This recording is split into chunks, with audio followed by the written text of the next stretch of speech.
have one primary item on the agenda this evening, and that is a special permit request, a public hearing for a special permit request for 304-306 Union Street.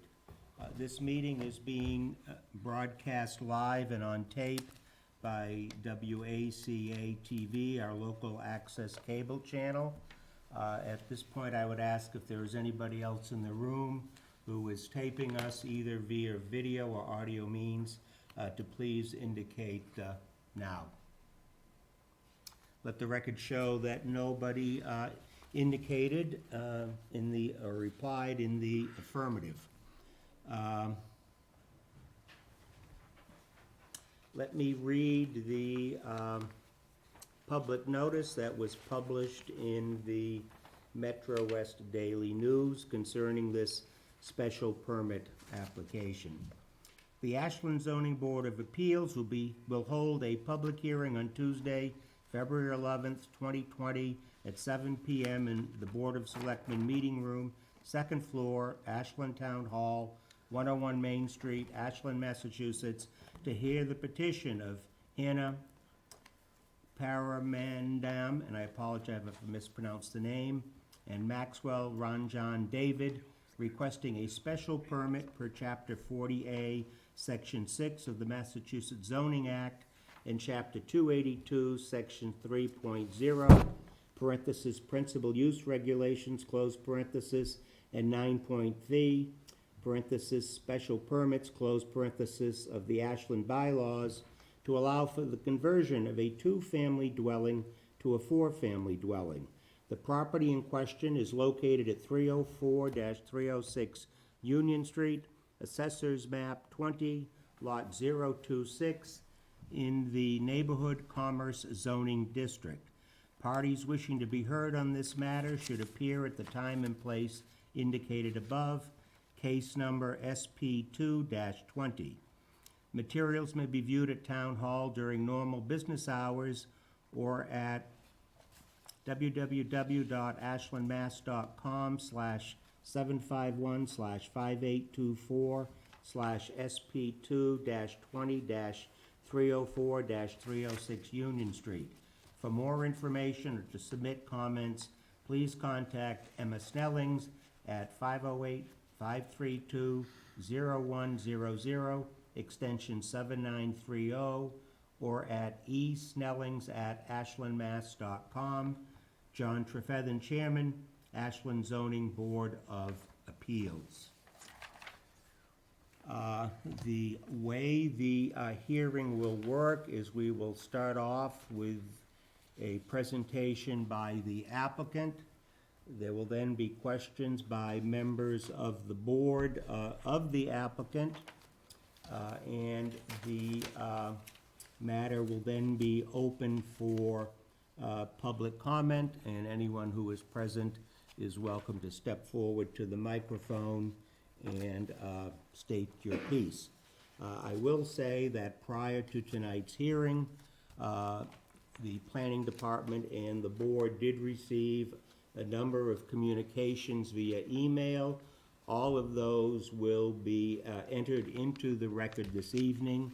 When it comes time for public comment, I will note the various specific emails that will be in the record, but I will not read them. Some of them are rather lengthy, and all of us want to get home at some point this evening. With that being said, I thought it might be helpful briefly for the public just to state what the specific issue that the board will be dealing with this evening. It's a request for a special permit under 3.0, Section 3.0 of the zoning bylaws. In this particular zoning district, which is the Neighborhood Commerce District, as of right, a single or two-family home can be built. If someone wishes to increase the size of that to a four-family home, they have to apply for a special permit before the Zoning Board of Appeals.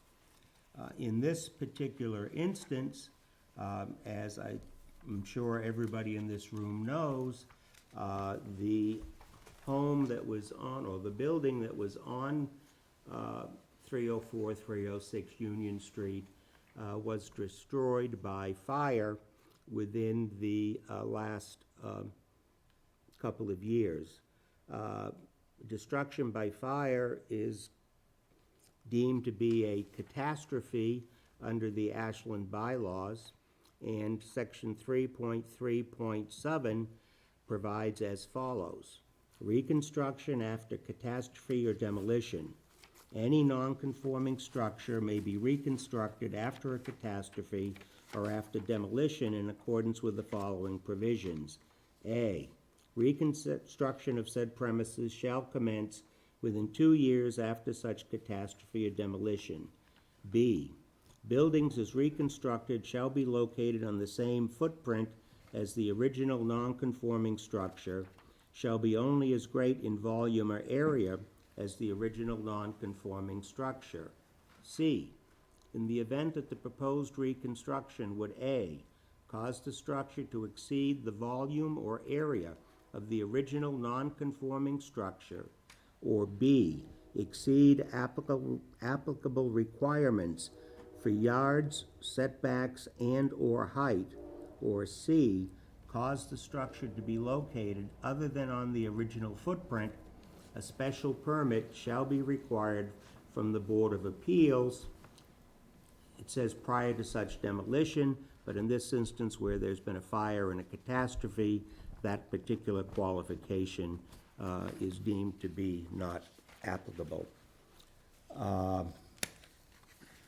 Section 9.3 of the Ashland Zoning Board of Appeals provides for the criteria that the board should consider in determining whether or not to grant a special permit.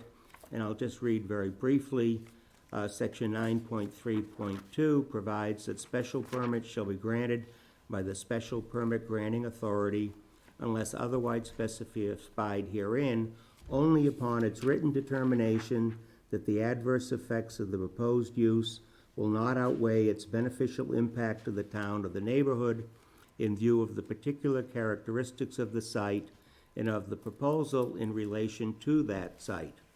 In addition to any specific factors that may be set forth in this bylaw, the determination shall include consideration of each of the following: community needs served by the proposal, traffic flow and safety, including parking and loading, adequacy of utilities and other public services, neighborhood character and social structures, impacts on the natural environment, and potential fiscal impact, including impact on town services, tax base, and employment. So that is what we have to consider and determine this evening. Before the applicant or the applicant's representative makes its presentation, I just want to read into the record the documentation that was filed with the application and what we have before us. We have an application to the Zoning Board of Appeals that was received by the town clerk on January 6th of 2020. Attached to that is a 2-page typed application for Ashland Zoning Board of Appeals, followed by a document dated December 3rd, 2019 from do not reply at peoplelegis.com to Tracy Sharkey, subject additional information required. A list of abutters as provided by the assessor's office, a single-page residential property record card on file with the town of Ashland, a 2-page quitclaim deed for the property dated January 18th of 2017. We have also I guess I would call it a plot plan prepared by Guaranteed Builders and Developers, Inc., dated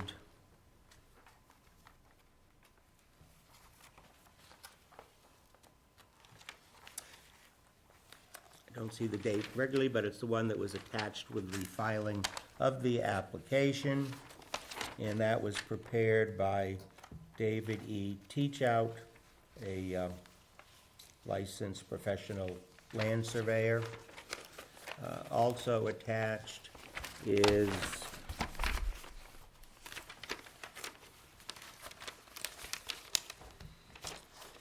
a 3-page document, pages numbered 2.1, 3.1, and 3.2, showing front elevation, first story floor, and third page doesn't seem to be titled, but again, that was filed with the application. So those are the documents that at the moment we have in the record. So that being said, I would ask the applicant or the applicant's representative, step forth to the microphone if you would, identify yourself, and make your presentation.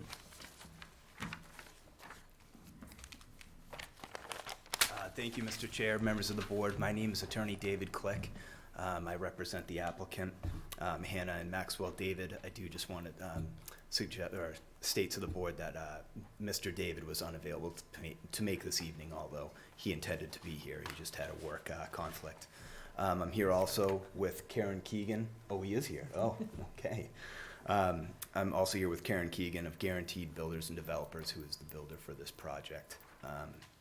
As you had stated earlier, this is a special permit for 304, 306 Union Street, which was subject to this fire that had determined this the structure to be a total loss. This property is located in the Neighborhood Commerce Zoning District, which is also located outside of a designated flood zone. At this time, I just would turn over just the 4 corners of what the proposed build would be to Ms. Keegan. Good evening. We're proposing to construct 2 duplex units. There are 2 units per building. The buildings are 27.5 by 41 feet. They're 2-story. They're the same square footage as the existing building that was there prior to the prior to the fire. We're proposing that they face Clark Street and with adequate parking to go with them. We have 2 spaces per unit, which is designated for the parking. We have drainage on the lot, which will be the roof drainage, so that it does not go onto other people's property. We have shown the sewer lines, gas lines, and water lines that will be connected to the street.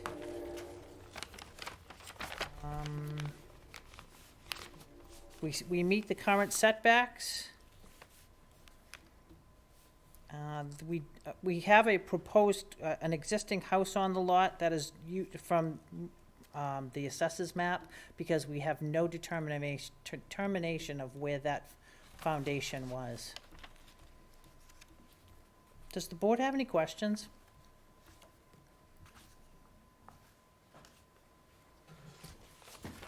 Yeah. Stu, why don't you go ahead? What is the rationale from going from a 2-family building to a 4-family building? The homeowner wants to live in one of the units, and they want to rent out 3 of the units. So they want, I guess, additional income. So in the same volume of space, you're putting more people in that area, correct? Yes. In the same Well, volume of what's space the what was rationale there. for that? Well, I may interject, so previously there were essentially 12 bedrooms on or about, from what I understand, in the prior two-family that had existed. This build proposes in upwards of 3 bedrooms. 12 bedrooms in a two-family house, home, a dwelling? I don't understand that. What are you describing? It sounds fictitious to me. It's just what had existed previously, so. it's So there was a essentially- two-family dwelling there before with 12 bedrooms in it? In upwards of 12 bedrooms. That sounds very strange, doesn't it? So from this standpoint, basically what we're coming before the board for is seeking a special permit, essentially under this bylaw, roughly the 3.3.7C, which would require the special permit where we're just ever so slightly now changing where that actual footprint will be, even though the footprint, the actual size of it doesn't change, but that the, But you're not answering my question. Again, I'm confused. The building that was destroyed by fire, how many bedrooms did you say that had? it had an upwards of about 12 bedrooms. Well, the residential property card filed with the town of Ashland says that there are 6 bedrooms and 4 full baths, and that the main floor area was 2,255 square feet, and the upper floor area was 1,630 square feet, for a total footage of 3,885. So what you're describing is that the prior building had far more bedrooms than apparently the town of Ashland believed that it properly had. So that's where I'm confused. I'm confused on that, and I don't quite understand how the building that you're proposing is the same square footage as the building that was destroyed by fire. It has the same building coverage on the lot as the existing building that was there. Okay, so what we're talking about is the foundation then, Yes. is that right? Yes, And your application shows that there's to be one big foundation, not 2 separate foundations, correct? 2 separate 27 by 41 foot foundations, connected by a concrete wall. Concrete foundation wall. Yep, So it's gonna be one long concrete foundation. And there's gonna be a concrete wall between the The- 2 buildings? the front of it will have one long concrete foundation wall, yes. The front of it Well, I will. believe that then qualifies as one building, does it not, under our bylaws? Yes, it does, as one building. They're 2 separate structures, but they're one building. Does that make sense? It's one contiguous. Yes. So, Peter Matchett, town planner. It's one contiguous concrete pour per se, because you're gonna have a buried foundation wall between the 2 structures on the site. So theoretically, via the code and the building codes, you would have one structure because it's one contiguous foundation. That is my interpretation. Yes. Okay. We can ask for more in-depth interpretation if the board desires, but that is theoretically what the applicant is proposing. And It's- for purpose, oh, I I'm apologize. sorry, it's not your atypical, I would say, foundation. And just given the fact that the actual construction is I'm going sorry, to be. could you speak into the microphone? Oh, Because sorry. My they're not gonna be able apologies. to hear you, I Yeah, think, on, my apologies. on TV, you know, with the thousands that are out there in the audience watching this. Absolutely. Just to interject, so the actual build is going to be 2 prefab buildings for the 2 units on one side, 2 units on the other. And getting back to the square footage of the units, I know you've said several times that it's the same square footage as we had before, but I'd like exact numbers. Can you tell me the square footage that was in the building before, and the square footage of each of the 4 units that's proposed? And I don't wanna have to try and figure it out on these plans. As the applicant, I think it's your responsibility to tell us what the square footage is as you're proposing it. I don't know what was there before, since it has burnt down. I can only go with what the assessors has. Okay, But I personally do not know. okay. What is proposed, square footage of the buildings, I'd have to do quick math on that one, but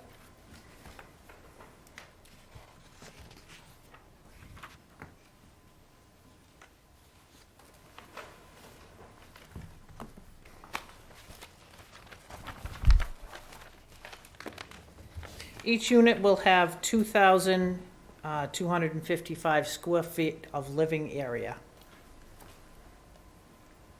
Each building, each 2 units.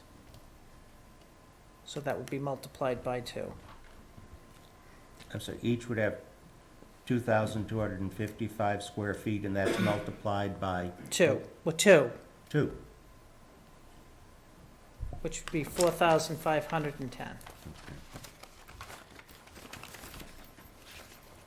But technically, I don't know what was in the existing building. Well, I mean, all we have to go by then would be the records that are on file with the residential property card, and what the tax assessor uses to determine taxes. And they have a total area of 3,885 feet, if I'm reading this document correctly.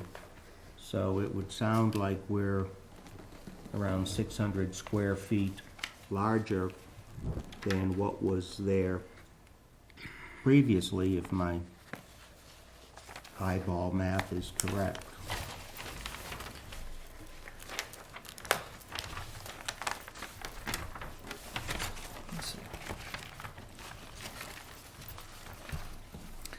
But I believe we have met the building coverage on this, of the lot. Well, the bylaws provide two separate qualifications. One is square foot coverage of the foundation, Right, what you're covering on the lot, and the other is volume.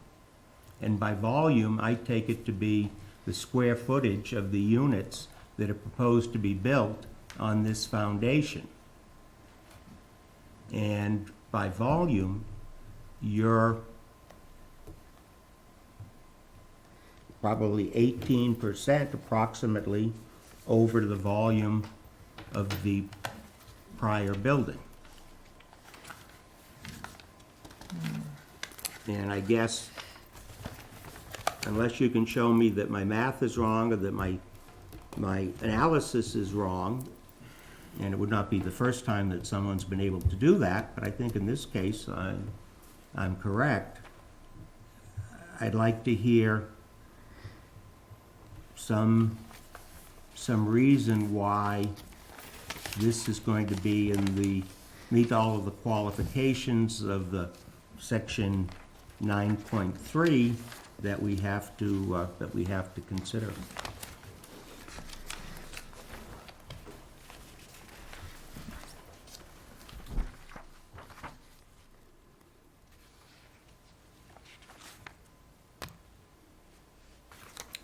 well, being the fact that it was an existing building that's no longer existing,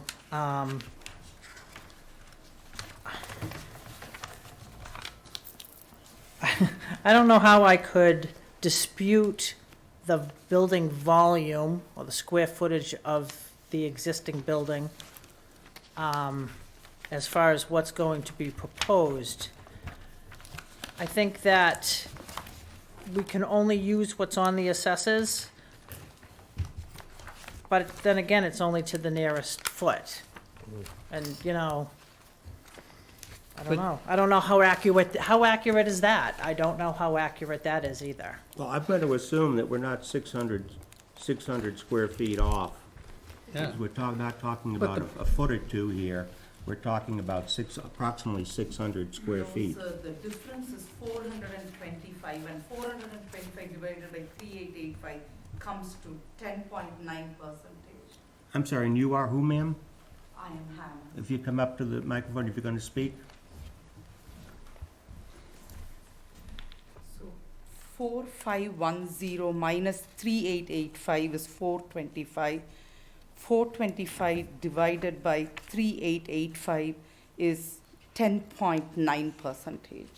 Okay, so we're agreed that the proposed volume is 10 point something percent bigger than what was there before, and at which point I restate my question. If you could tell us or address the issue about the areas we're supposed to consider, because it seems to me that the building is larger than what was there before, so that as of right, I think we need to hear some reason why this is within the section 9.3.3 parameter for us to approve it.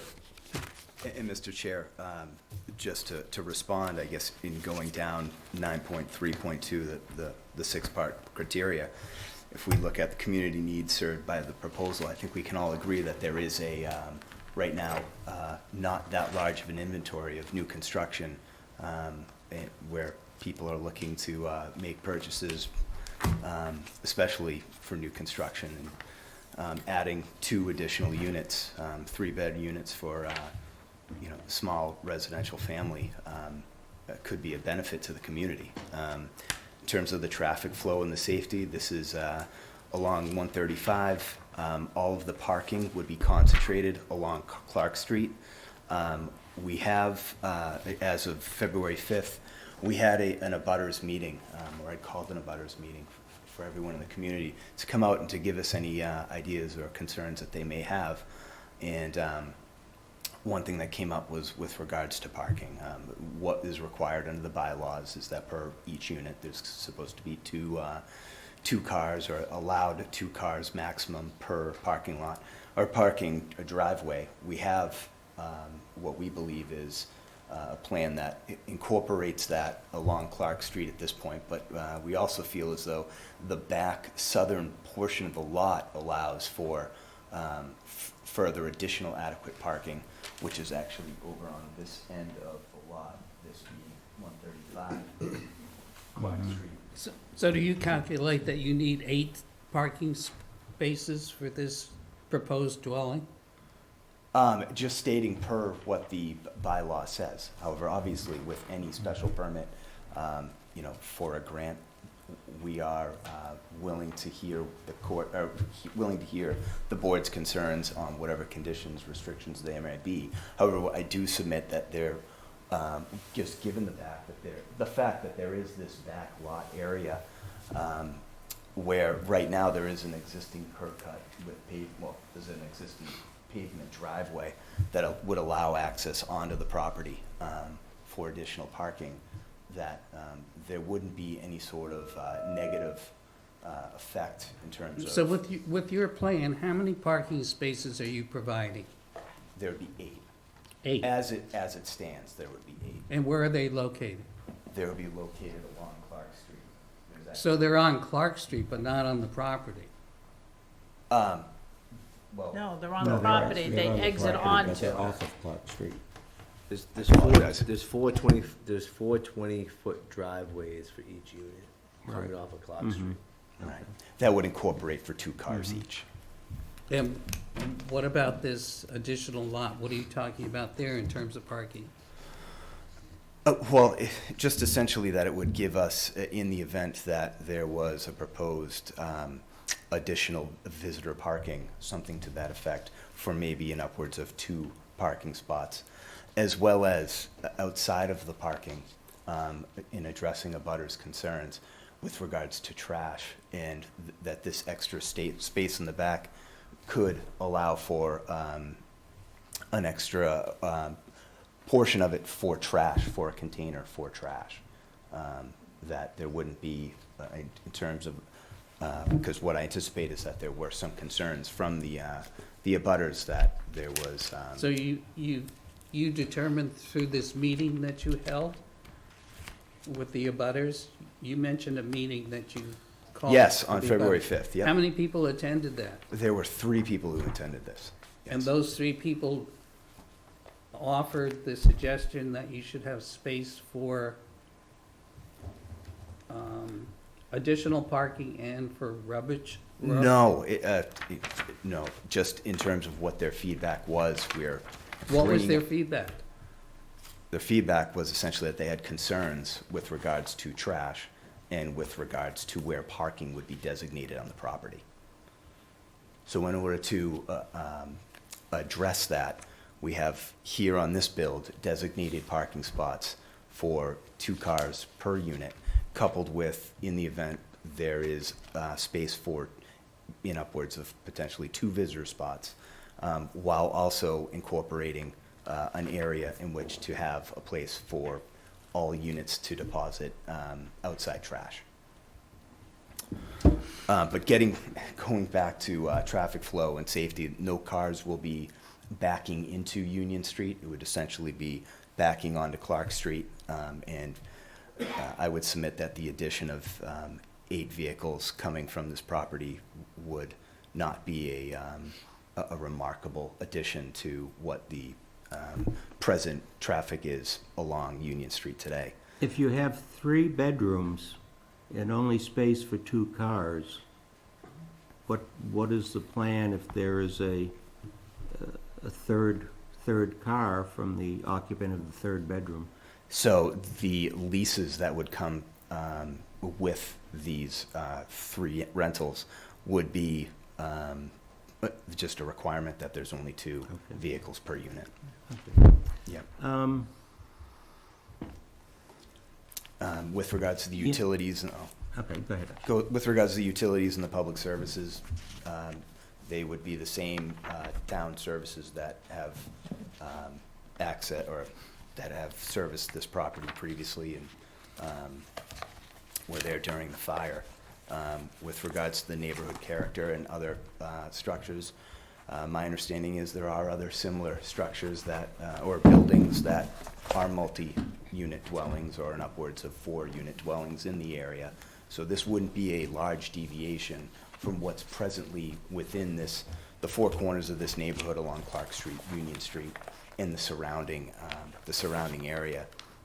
In terms of the impacts on the natural environment, certainly where the actual physical location of the structure is not going to change that significantly, but that all of the regular stormwater regulations and compliance will be complied with, that there should be a nominal amount of effect on the natural environment.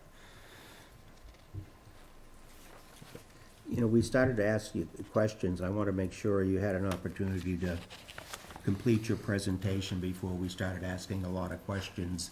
So I No, thought she was done. Ms. Keegan sort of had completed the presentation, which is why we started, but I don't want to cut you off. No, so- not at all. Okay. The zoning board of appeals received late this afternoon an email from Mike Crisafulli, our building commissioner, that was sent to Emma Snelling, our assistant town planner, at 3:37 PM. I did not have an opportunity to see it until I arrived at tonight's meeting. I don't know about my fellow board members. Have you received a copy of that? I have not. Okay. because it raises a lot of points that I think we need to have answered. And I'm not going to suggest that you should be in a position to answer them this evening. And Emma, can we make sure that Council and Ms. Keegan get copies of Mike's email? I am, just for purposes of the public, the email's not terribly long, so I'm going to read it. It's from Mike Crucifilli, Building Commissioner of the Town of Ashland. Emma, 304-306 Union Street. Comments are as follows. This application is for an 8-unit duplex, not for the direct replacement as stated, allowed by the zoning bylaw for a catastrophe as stated in section 3.3.7. The new building is not the same as the one that has been lost. The footprint is not the same. This is also the second fire at this location. They were allowed to rebuild the last time. The bylaw allows for a rebuild of an existing structure on the existing footprint/foundation only. The existing foundation/footprint has been removed. The ZBA should consider this as a clean slate on an empty lot. The plan is for a new structure with 8 units, not a 2-family as it was before. Please also note the setbacks for an empty corner lot. This lot has 2 front yards with a 15-foot setback requirement and 2 side yards with an 8-foot setback and no rear yard. Those setbacks would not allow a building of this size on the corner lot. Another requirement per the zoning bylaw, section 5.1.1, is the requirement of 2 spaces for each unit. On this lot, there is not enough space to accommodate the cars for 8 units, which would require 16 spaces at a minimum. This would also require site plan review from the planning board due to the over 6 spaces according to section 9.4.1, and also would trigger stormwater requirements as well. This project also requires fire protection and fire alarm for any building over 2 units, which means sprinkler is required, and a fire alarm connected to Central Station FD is required by both the state building code and the state fire code at a minimum. This structure, for clarity, is a duplex with a substantial connection making it one building, but that does not remove the requirement of a sprinkler or fire protection. In closing, there are more questions to be answered on this project that are not in the plans, which will need to be considered. And that will be, I'm sorry? Could I make a small comment on his letter? Sure. I do want to note that I think Mike switched the number of units and the number of parking spaces. Oh, okay. So we are just talking about 4 units and 8 parking spaces, not 8 units and 16 parking spaces. Okay, because I wasn't sure about that. Okay. Yeah. Well, we need to get a clarification from him about whether that paragraph would be applicable with the changes to the correct parking spaces. Again, as I said, this was just sent to the ZBA late this afternoon, and I have not, for one, have not had a time to consider it. I don't know if anyone else has. And I would like to take the time to consider it and give you an opportunity to respond to it after we get the clarification from Mr. Crucifilli about the numbers. But I think it's safe to say we can go by what Emma said, that the numbers were incorrect, but it may change his position on that particular issue. And we will do that at our next meeting. But I don't want to stop the process tonight. We will do as much as we can tonight and then come back and revisit that subject later on, I have a question, Mr. Chairman. by all means. I'm looking at this drawing, referencing this drawing. Yep, Is that the total view of the complex? the front of one of the buildings. There's 2 of those. Oh, there's 2, okay. That answers the question.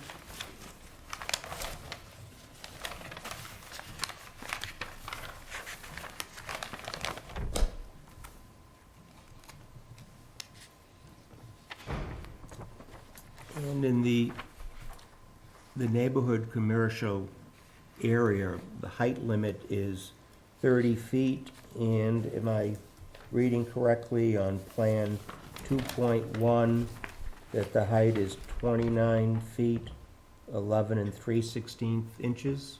Is that right? It is actually 28 and 1 3/16 inches. I know your plan is different. Well, So when Why we is my- filed. why is my well, plan Because I'll different? tell you, when we filed with the ZBA, we had to file it at a certain time. mhm. I had not received the plans from the Pennsylvania Modular Home Company that reduced the square footprint of the two buildings. So they went from being 44 feet long to 41 square feet to, 41 feet to make it so that it had the same building coverage. So do we have the correct plans, Emma? You don't have the correct floor Well, plans. how can you be seeking a special permit when we don't have the correct plans that you're asking us to approve and grant a special permit for? I don't understand this. Yeah, just the building permits, the building itself. I mean, I can give you a copy of them right now. The building is smaller, you're saying? Yes, the building is smaller than what I said, Than what we have here? yes.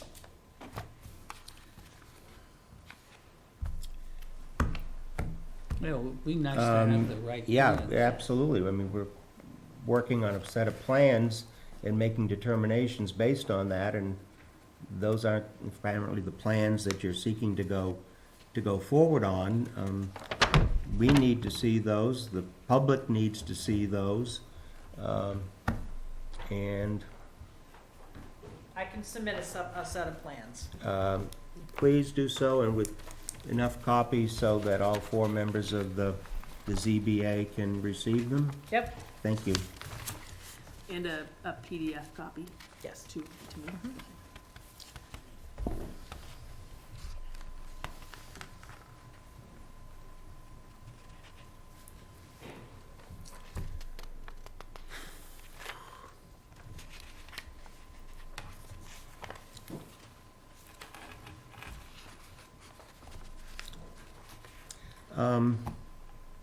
I'm going to ask my fellow board members, what do you want to do at this point? I am not at all happy that we don't have the correct plans.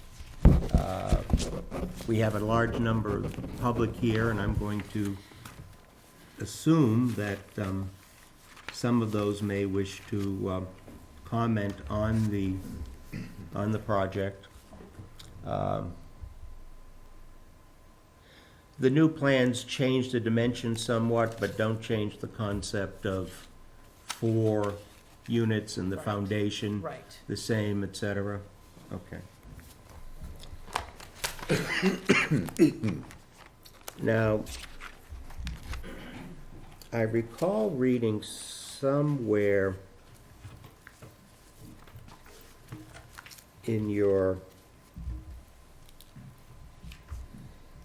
on paragraph number 7, in your 2-page addendum to the application for Ashland Zoning Board of Appeals, you indicate that the surrounding neighborhood consists of a mix of 4-unit dwellings, condominiums, and 2-family dwellings.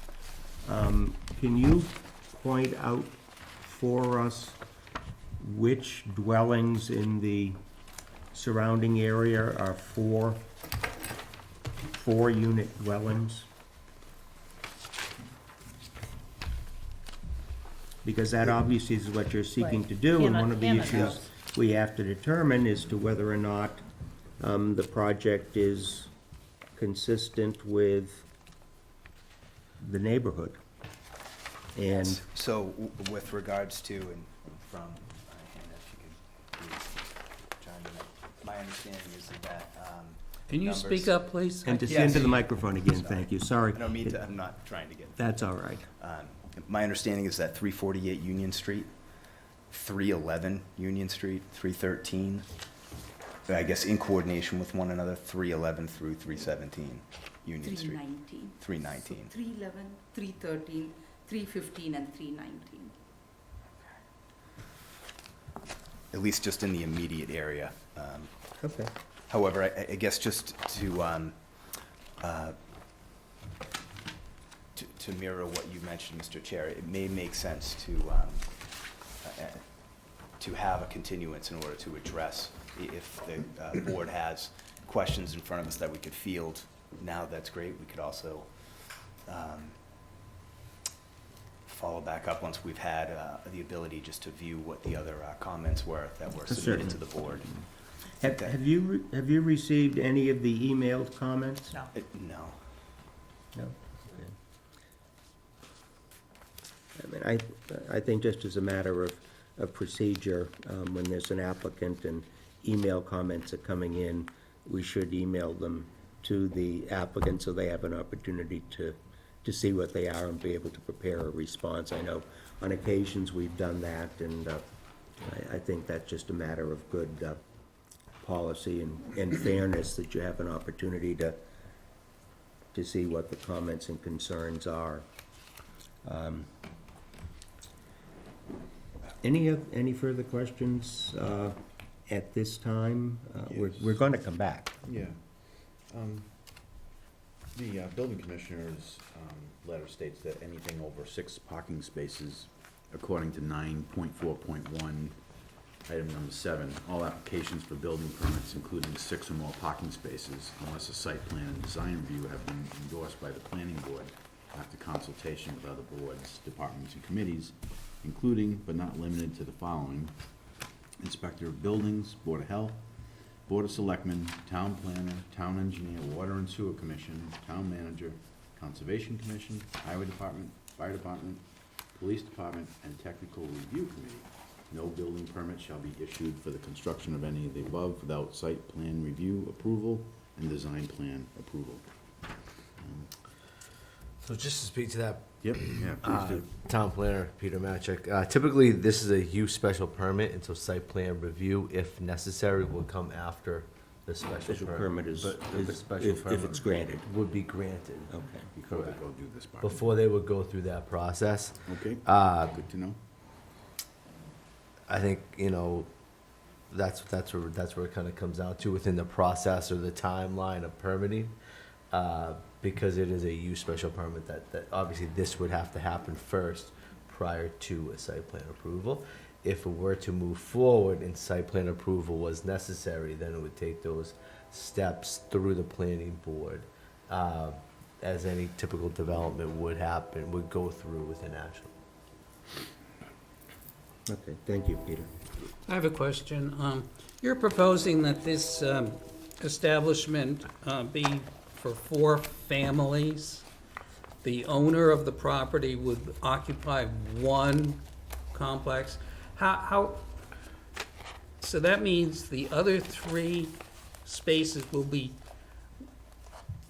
guaranteed that a family would be living there, and it wouldn't be rented accommodations for people? That's correct. That would be included in making our, So we define the family as a legal unit, correct, per se? correct. Family is defined in the Ashland bylaws, as a matter of fact. Yeah, I'm gonna read I that think out. Peter is looking for that. I'll pull it up.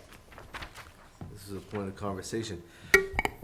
Excuse me, Peter Matchik, Town Planner. So just to respond, the definition for family is any number of individuals looking and cooking together on the premise as a single nonprofit housekeeping unit.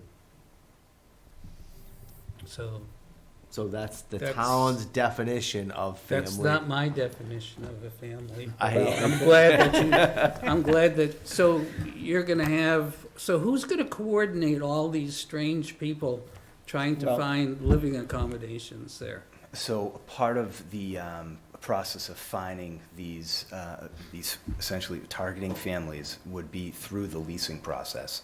and making the determination through that process, and having a form lease which, would be. And who is considered the leasing agent for this proposed property?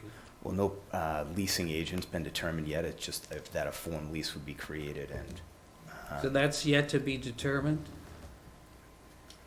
the actual four corner of that condition has been determined. But with regards, like, in terms of the formal lease, it has not been drafted yet. No, not the formal lease, but who's gonna vet these individuals to occupy this building? It would be the owner, That would be, the landlord, yes. Any further questions at this time before? I think, not for me, Okay. Nope. Okay, what I'm gonna propose, and I'd like your input, is because we have so many people here tonight, if anyone do want to speak, I'd like to give them the opportunity to speak so they don't have to come back at another time, wait and come back at another time to speak. It sounds as though, they'll have another time to speak if they want to later on after further presentation, but my thought would be to open the matter up for public comment from what we've heard tonight, and then we would reconvene at our next date that's convenient for the applicant, and proceed, having gotten the new plans, and proceed with the hearing at that point for further presentation by the applicant, for us to ask questions, and then for the public to make any comments that they wish. Does that make sense to everybody? Yep. Okay. Anything else you want to say at this point, recognizing that we're going to come back after we see the plans, the new plans, after you have an opportunity to review the public comments that have been submitted via email and Mr. Crisafulli's email, and we'll come back at a subsequent date. Look forward to receiving the comments. Thank you. Okay, thank you. Okay, before we, well, I'm going to open the hearing up for public comment, and what I will do is just state the emails that we have received, and that will be entered into the record. I'm not going to read the body of the emails, but just so that everybody knows what we've received. In chronological order, an email from Chief Keith Roby of the Ashland Fire Department, dated Wednesday, February 5th, consisting of one page. An email dated February 6th, 2020, from Michelle Hudak to Emma Snellings, with copies to various email addresses, containing a two-page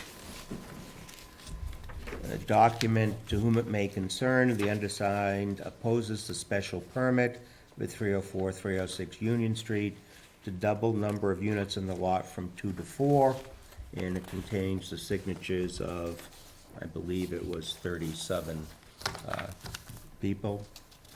An email dated February 7th, 2020, from Michelle Hudak to Emma Snellings, consisting of 2 pages. I'm sorry, these are out of order. They went first. First is an email dated January 31st from Mary Schofield, addressed to Emma Snelling and copied to several other individuals. And then an email dated February 1st from Eileen Roach. And appears to be addressed to Emma Snellings. And then an email dated February 8th from Judith Homer, addressed to Emma Snellings, consisting of 2 pages of photographs, and then an email, or actually, This one was hand-delivered today in my absence, and I don't have a name. oh, Who okay. submitted it. An unsigned 3-page document hand-delivered today, addressed case SP 2-20-304-306 Union Street, and received by the Ashland Planning Board on February 11th, 2020. And also part of the record, although not part of the public comment, will be Mike Crisafulli, Building Commissioner, his email dated February 11th, 2020, addressed to Emma Snellings. And also this one. Case for every- Yeah, that was the first one. That was one of the ones I read. Okay. Okay, that being said, if there is anyone here that wishes to comment publicly, I would ask you to step forward, line up by the podium. If anyone has sent us an email, I would let you know that we will, in fact, we have read the emails.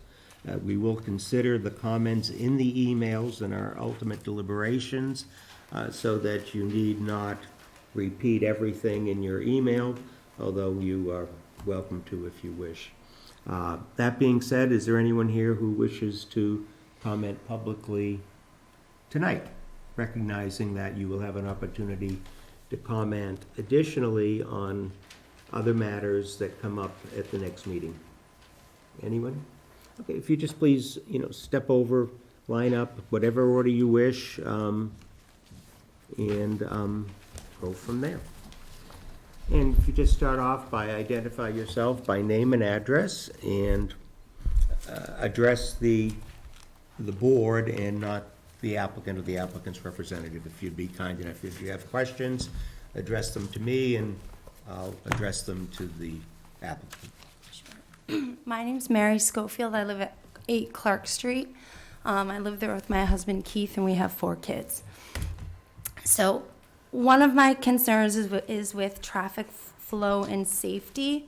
So with an addition of 8 parking spots, it will increase a highly commercial appearance, traffic congestion, turning movements, backing in and out of the street, and safety concerns to existing traffic patterns that are already exacerbated by the light signal between Clark and at the end of Union Street, and the stop sign at the end of Clark and Clyde, and the fact that there's a cut through that goes between Clark Street to Clyde Street. We currently are concerned about, we do have a lot of traffic on our street as is, and previously when there was a structure there was upwards of 12 to 15 cars at any given time on the weekends particularly, which was a big concern, particularly since we have a bus stop at the end of our street and our kids take the bus.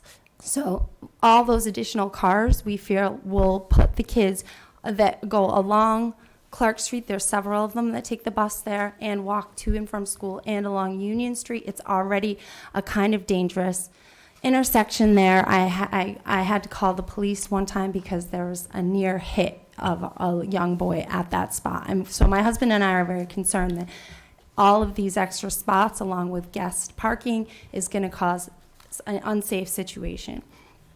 I'm going to speak to neighborhood character and social structure. The vast majority of homes in the area are single and 2-family.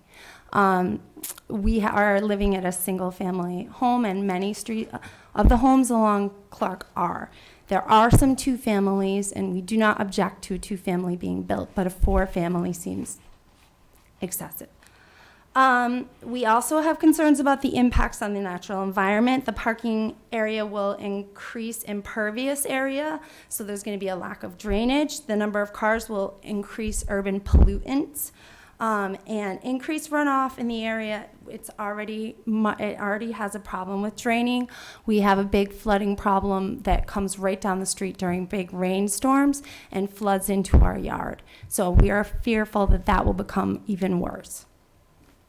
Also, I would like to speak to potential fiscal impacts, including the impact on town services, tax base, and employment.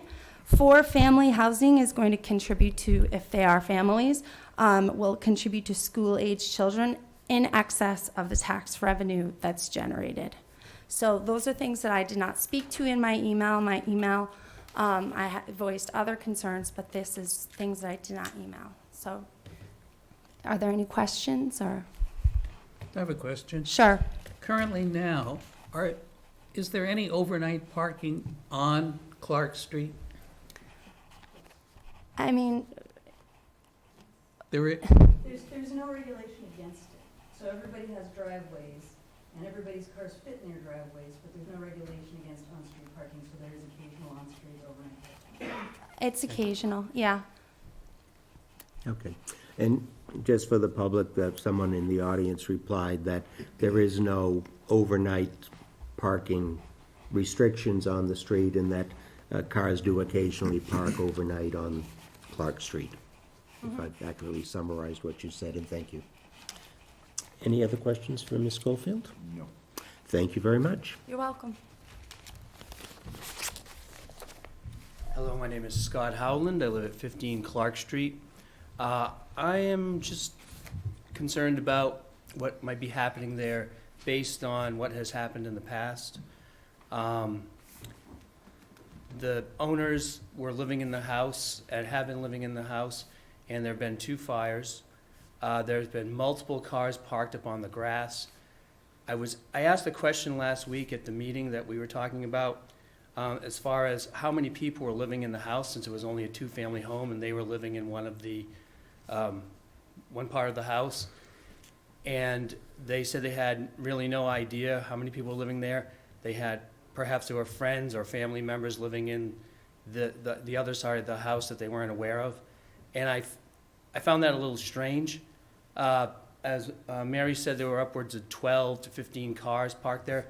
You could only really fit about 3 cars in the driveway that was there. There were people parking up on the grass. It became a mud field. There was a lot of trash around, and I don't feel like there was any upkeep or any maintenance being done.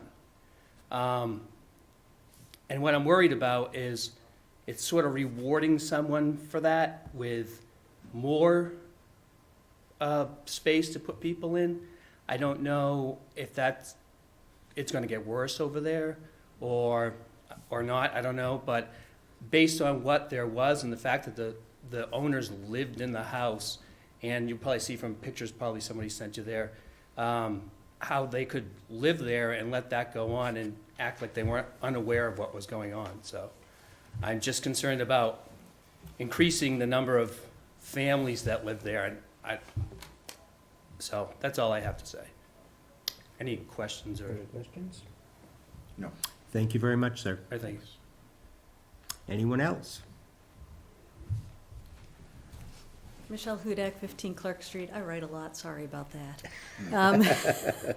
There's 2 items that I have a question and I have a comment on one of the items that was brought up today. And one of our earlier comments was that this would meet community needs because there's a dearth of properties available for lease or for purchase.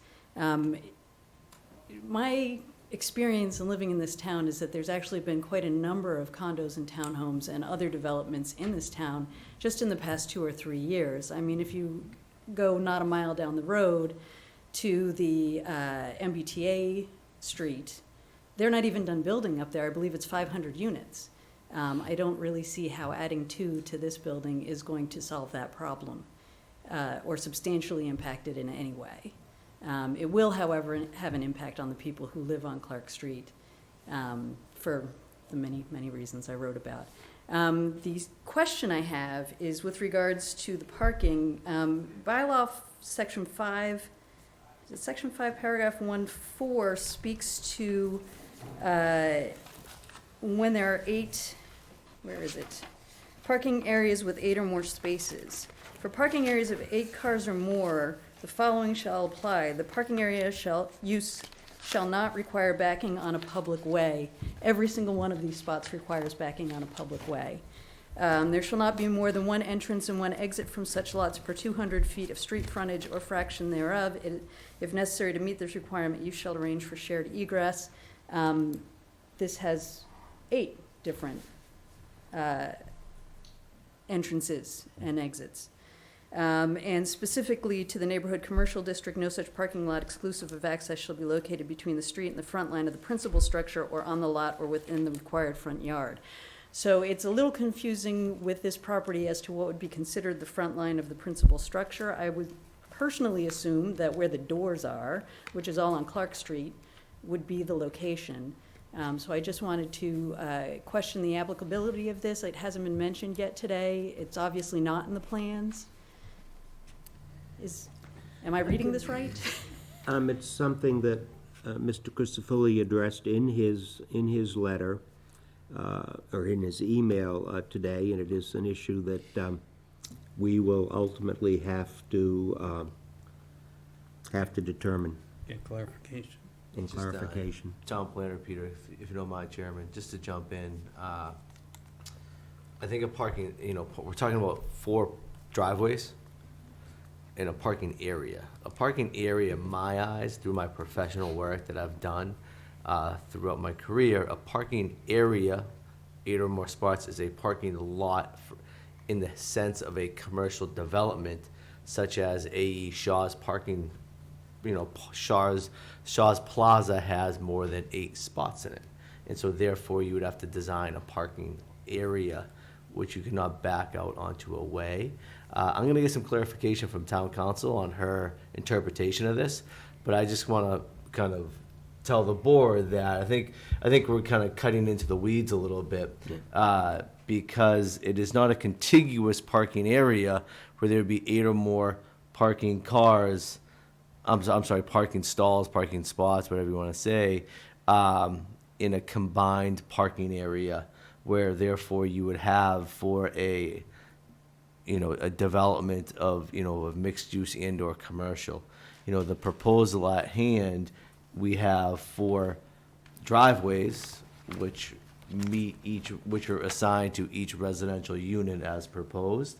And so they're not contiguous, I would say. And so I'll get a little bit more clarification, but I do have some concerns on the reading of that bylaw, just to kind of put it out there. But that is my kind of, I would say, my opinion on that, if asked. Thank you, Peter. To follow up on that, the 2 units that the applicant have listed as the comparable 4-unit homes, both go by the letter of that bylaw.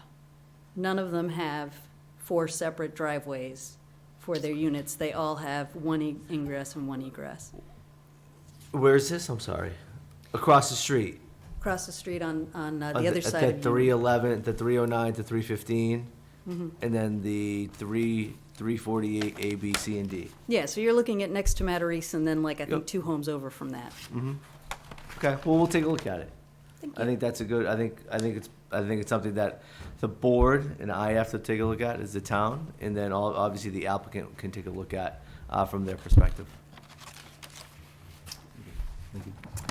Yes. Hi, my name is Judy Homer. I live at 296 Union Street, so I am the direct abutter to the property. I just want to speak as the homeowner that was quite directly affected by 2 fires that happened next door to me within a 4-year period. As I stated in my email, I'm really grateful that there was no loss of life in these catastrophic fires. This last one, my property was directly affected by peeling paint, some broken storm windows. I had to hire an exterminator for ants that started living in that half-burned-out tree in between our homes, and an increase in rodents and everything after the fire, and I've never had to hire one before. We all have feelings about this proposed development. However, we do tend to form opinions and make our judgments based on past experience. And my experience has been pretty distressing in the manner in which this property was managed. And being so close next door to the amount of trash and mattresses and piles of leaves, and knowing that the owners resided there with this in full knowledge is really distressing and disappointing to me. And it seems like they are proposing to legally increase the number of people that they can fit on that property, when in actuality our little block and everything is really comprised of two-family homes or single-family homes. And I'm hoping that they will reconsider and just put a two-family there, which is what it is currently zoned for. So thank you. Thank you. Anyone else? Hi, my name's Lauren McDonald. I live at 296 Union Street. I actually just had two questions that I was hoping that we might be able to have answered in our next meeting here. Having worked in property management for a few years, my first question and really concern that they're bringing up is that they're looking to specifically target a certain demographic that is in direct violation of fair housing laws with Massachusetts. So they're saying that they will not be accepting certain, they're only going to be looking specifically for families that fit what they're looking for. That's a little frightening to me, how that's going to be enforced and how they think that that's going to fly and be legal. My second concern is that the builder here said that they did not know the square footage of the existing, and I know that we brought up the actual building size, but it also needs to meet the requirement of the existing square footage of the foundation. If we don't know it, how do we not know if we're fitting into that? Wouldn't there be plans? Since the house burned down twice, wouldn't we know the square footage based off the plans of the renovation that happened just a few years ago? Is that something that we could look into as well to make sure that that's... We can take a look at it in the files. I would have to go through the building department. Okay. I would say, but the structure was a pre-existing non-conforming structure, and I don't know the original build year of this house. Okay. 1920. 1920. Mm-hmm. I don't know if we're gonna find the plans from 1920. Yeah. They just rebuilt it in 2015. Okay, so Yeah. we'll take a look at it. Thank you. Yeah, so mainly my concerns just rested on these claims that they're making, how they're actually going to be able to enforce that. So, thank you. Thank you very much. Anyone else? Okay. At this point, I'm going to propose that we continue the hearing to our next available date in order to have the current plans made available for all of us, the planning department, plus board members, to give council an opportunity to review the emails that have been received and reply, to give our planners an opportunity to check with council on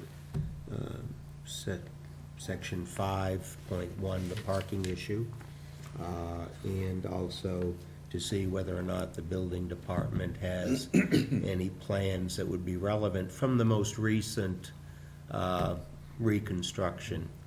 And I would also just like to add, if the applicant, who is the owner of the house, has those plans, to come forward with those plans as well. I think a lot of time, that may speed up any processes that we have internally. If the applicant would have those available, that'd be greatly appreciated. Good point, good point.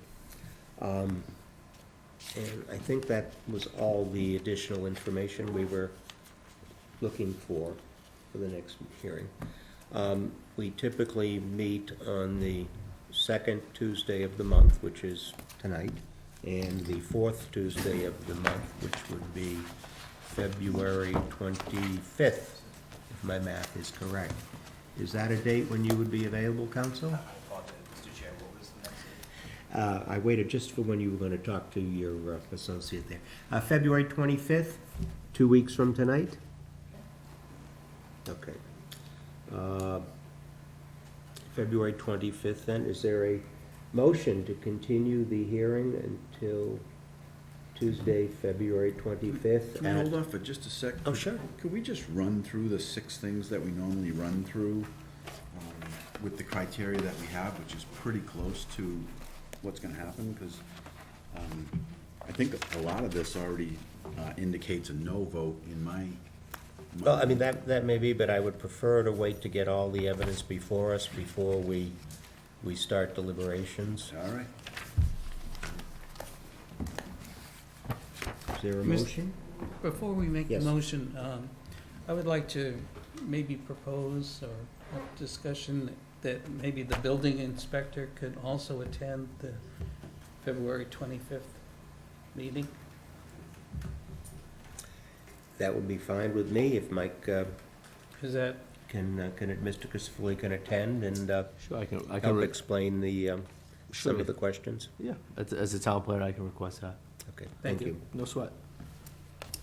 I make a motion that we, Continue? Continue the hearing till February 25th? Is there a second? I second that. All in favor? Aye. Opposed, abstained? Very good. Thank you very much. We will see you in 2 weeks.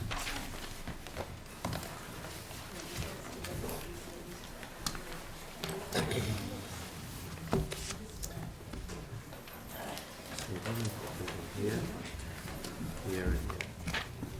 Right? The 296, I don't see a 296. I don't see a 296, right? The No. 290, the one at the 296, we didn't see that on the map. Oh, yeah. Yeah, I know. Well, I see 296 Main, it could be 296 Main, Hmm? I don't know. It was just a curveball. And I'm gonna go check out these other properties across the street regarding the parking lot. Thank you. Okay, we are still in hearing. And the next item on the agenda is approval of minutes from our January 14th, 2020 meeting.